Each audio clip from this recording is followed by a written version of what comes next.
नाज़रीन, कंधकोट में कश्मीरियुनि सां यकजहतीअ लाइ Bakhtawar girls higher secondary school तरफ़ां एहतिजाजी रैली कढी वई आहे। इन हवाले सां ॾिसूं था गुलाम रसूल मीराणी जी हीअ रिपोर्ट।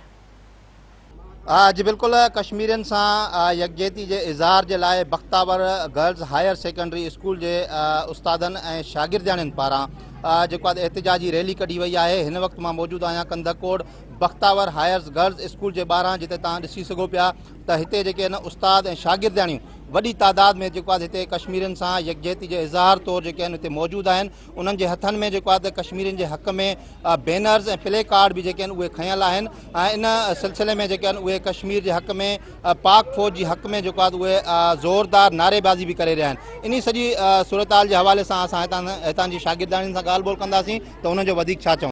मां इहो चवणु चाहियां थी त असां मुस्लमाननि जे सब्र खे असांजी कमज़ोरी न सम्झो वञे।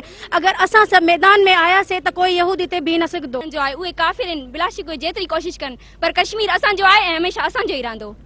इहो पैगाम आहे ह्यूमन राइट्स वारनि खे, महिरबानी करे कश्मीर खे उन्हनि जो इंसाफ़ ॾिनो वञे। इन सां बिल्कुलु गॾु आहियूं ऐं असां OIC सां खां इहो मुतालबो कयूं था त अगरि तव्हां कुझु नथा करे सघो त तव्हां इस्तीफ़ाऊं ॾेई करे ख़वातीन जे हवाले गवर्नमेंट करे छॾियो। इंशाल्लाह ख़वातीन सुठे नमूने सां इन मामले खे हैंडल कंदियूं, छो त अॻु में बि हुकूमतनि में औरतुनि जो किरदारु रहियो आहे। जीअं त कश्मीर असांजी दिलि जो धड़कन आहे, कश्मीर ते असांजा रत जा रिश्ता आहिनि, कश्मीर असांजी शाहरग आहे, कश्मीर असांजी इज़त जो मसइलो आहे। कश्मीर जे लाइ असां पंहिंजी जान ऐं माल कुर्बान कंदासीं।